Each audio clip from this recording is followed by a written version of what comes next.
While haunted houses, creepy abandoned buildings, and history-rich ruins are easily associated with all that is dark and disturbing, there are many places that have a more hidden backstory that's equally as sinister, if not more so due to their otherwise ordinary appearance.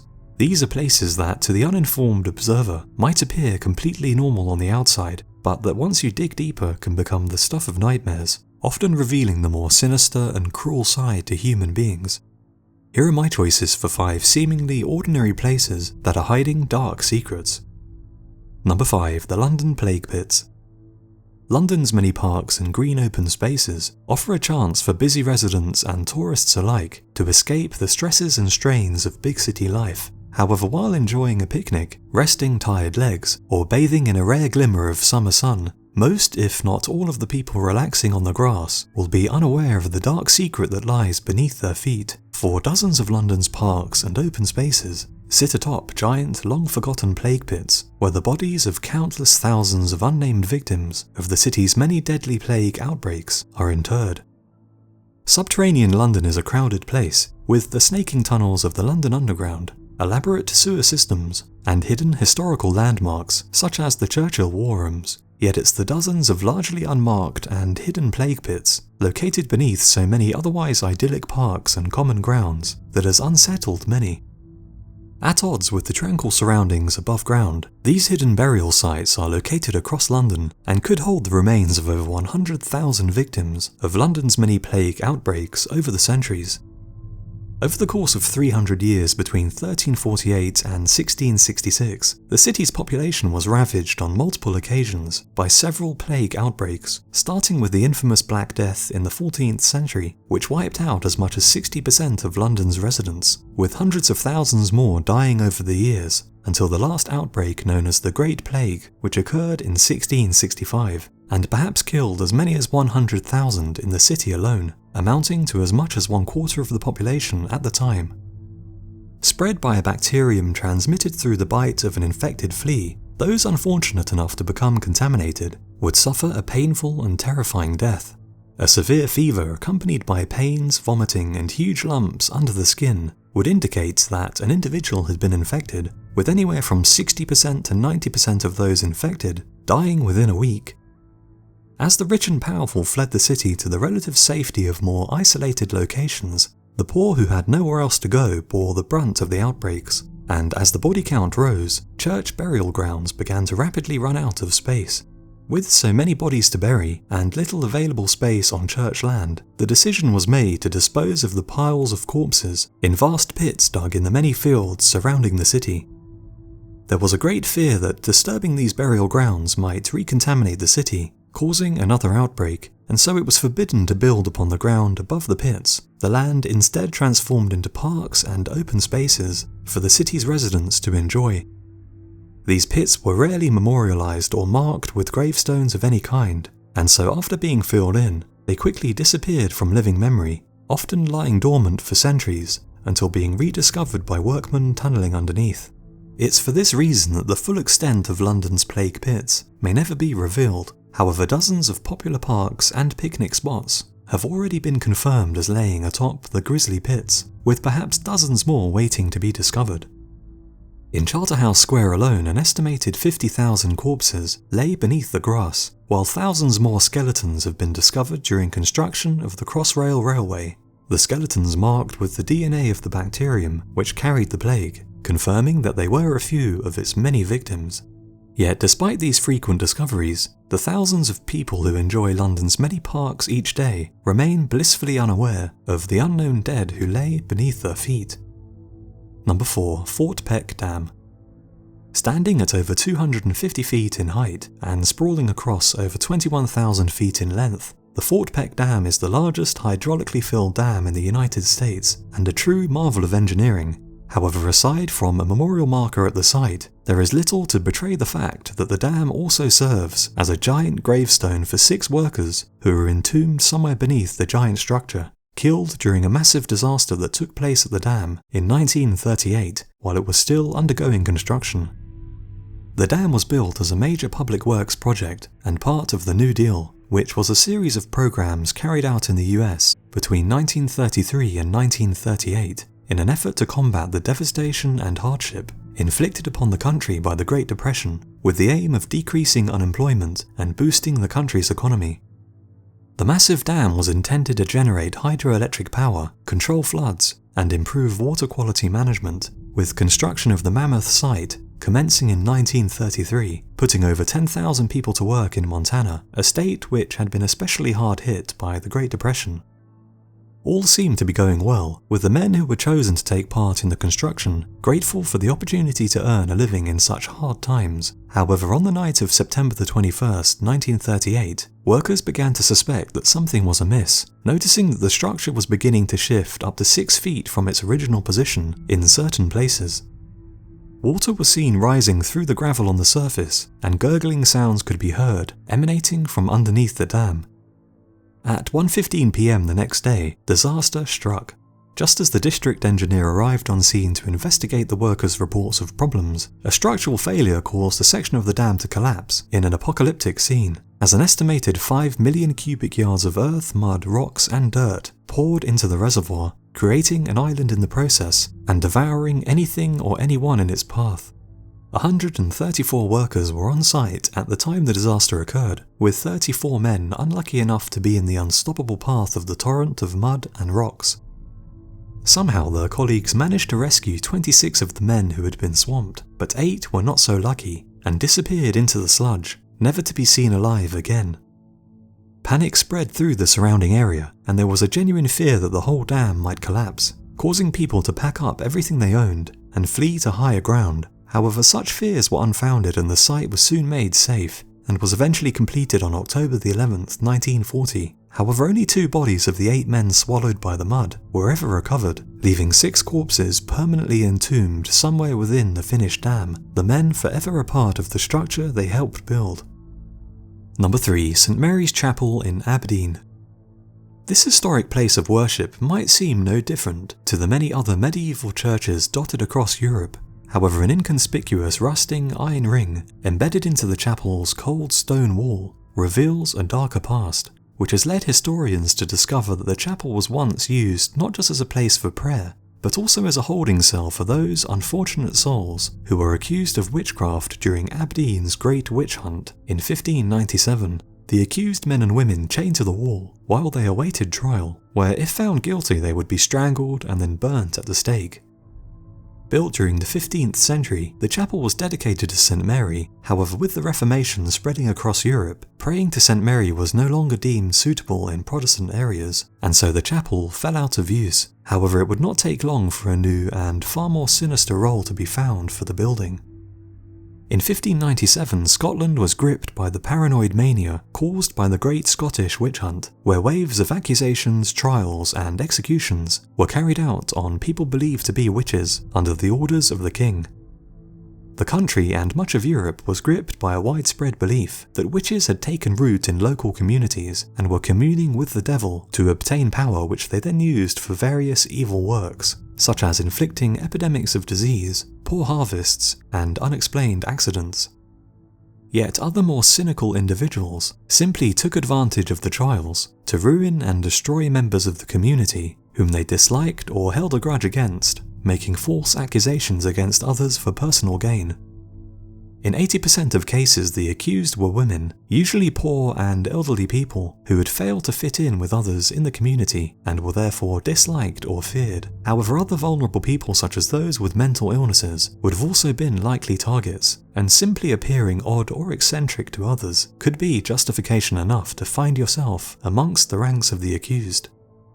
The trials which followed are well documented, and in Aberdeen alone between 1596 and 1597, 45 women and 2 men were charged and tried for alleged witchcraft, of which 23 women and 1 man were found guilty and executed.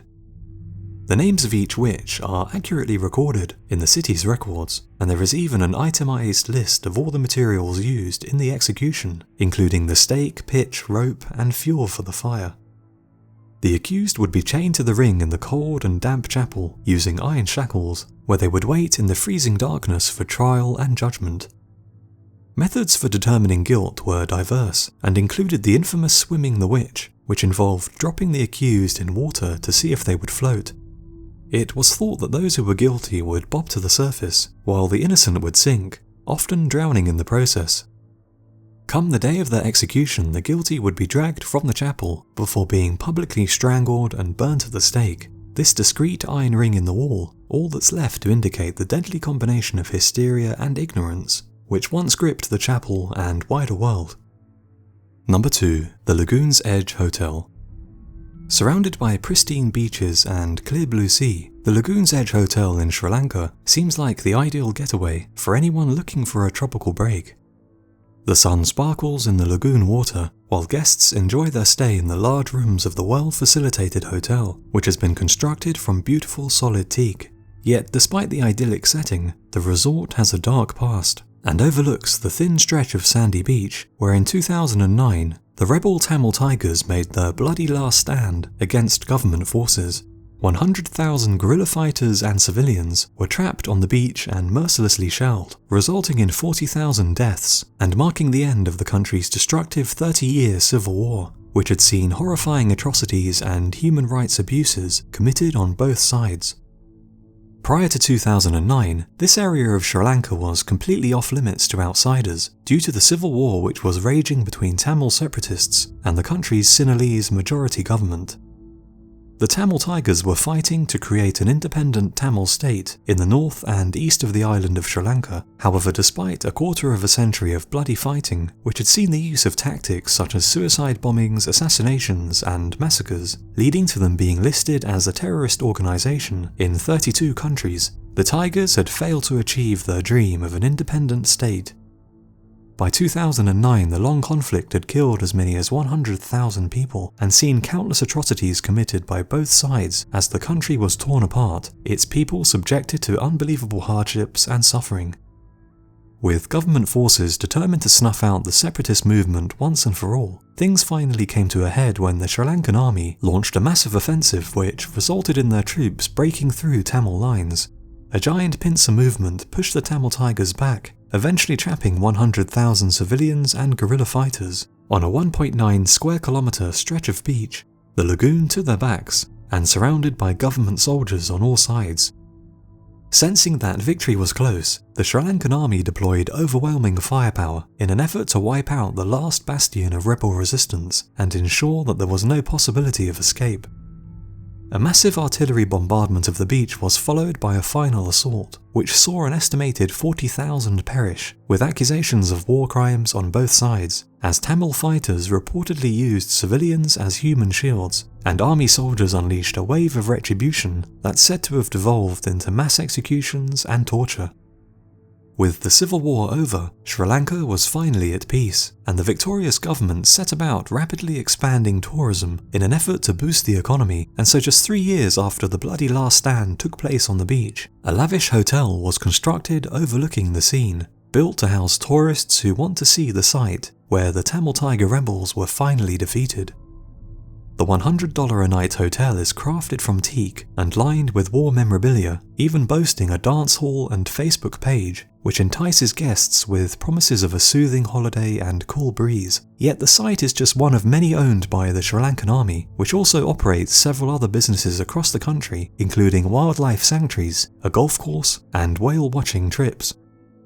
As for the defeated Tamil minority, the scars of the war are still fresh, with those living in the area around the hotel insisting that the resort is built on stolen land, with the people who claim ownership reportedly pushed into a nearby slum. Such bitter disagreements highlighting that deep divisions still exist within the country, divisions that threaten to escalate back into open conflict should they remain unhealed. Number 1. The Kolyma Highway. Stretching 1,200 miles through the Siberian permafrost of Russia's far east, the Kolyma Highway traverses some of the most extreme landscapes on Earth, and winds its way through everything from forests and mountains to deserts and rivers. To an outsider, the route may seem to be just another poorly maintained road in a remote backwater region of the world. However, this particular highway is perhaps the largest graveyard in the world, becoming known as the Road of Bones due to the remains of the untold thousands of slave workers who were worked to death while building it, laying forever entombed beneath the road's rough surface. During the Soviet Union's rapid industrialization under Stalin, hard currency was desperately needed to finance the grand economic development plans he had implemented. And so when gold and platinum deposits were discovered in Russia's extreme northeast, the vast unexploited resources of the area seemed like the ideal solution to this problem. Yet this region of Russia was incredibly remote, the harsh landscape largely inaccessible from the country's more densely populated areas. Who on earth would volunteer to work in such an unforgiving environment, where temperatures routinely drop below -60°C? Huge salaries would be needed to motivate people to risk their lives making the journey here, money which was badly needed elsewhere. However, Stalin saw an opportunity to kill two birds with one stone, using the terror of his purges to not only remove political opponents and paralyze his countrymen with fear, but also to obtain a huge pool of free manpower that could be used as disposable slave labor in the mines and work camps in the east. A new gold rush began. However, this one was far different from the gold-induced mania that had occurred in California and would doom hundreds of thousands to perish in the icy tundra of Siberia, as waves of victims of Stalin's purges were transported across Russia to grim mining camps where they would endure unimaginable suffering. Many simply worked to death to quench the Soviet Union's unending thirst for gold. Hardened criminals, political enemies, and anyone who might become a rival to Stalin's power were sent east to one of the more than 80 gulags which sprung up across Kolyma. However, as the camps expanded, so too did the range of crimes which would see an individual exiled. Simply speaking out against the government or making jokes about it could see you banished to the gulags, and even just being late for work or stealing food could condemn you to this frozen hell. With such a vast operation being carried out in such a remote location, infrastructure needed to be built, and so work began on the Kolyma Highway in 1932, the road intended to link the port of Magadan, where prisoners arrived by boat, with the area around Yakutsk, the road connecting the port with the hundreds of mines spread across the region. For over 20 years, labor gangs which included everyone from rocket scientists and generals to murderers and thieves battled their way through some of the world's wildest and most inhospitable terrain, carving the road out of the wilderness as they went, usually armed with little more than primitive hand tools. Through temperatures ranging from 40°C in summer to -60 in the 10-month-long winter, prisoners were starved and worked to death along the 1,200-mile route, labouring for up to 15 hours a day on a diet of watery soup and stale bread, living in ramshackle camps with non-existent sanitation.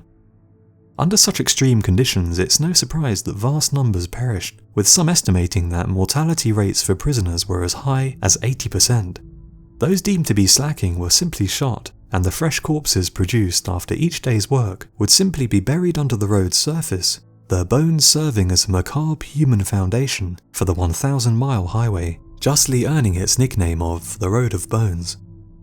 Exactly how many people are interred underneath the road is unknown. However, the gulags are thought to have held as many as 12 million people by the time Stalin died, with perhaps tens of thousands, if not hundreds of thousands, dying during the road's construction, the winding highway the only grave marker to show that they were ever here.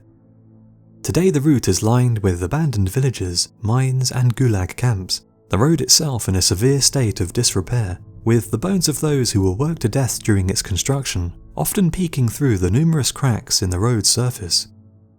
A large section of the highway has become something of a tourist attraction, as well as a challenge for adventurous motorcyclists, and freezing to death, colliding with a drunk driver, or being attacked by wild animals is still a real danger.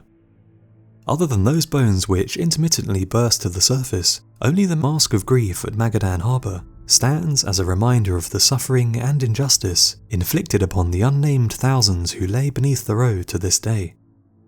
So those are my choices for 5 ordinary places with dark secrets. Let me know your thoughts and which other places you know about in the comments below, and I hope to see you again soon.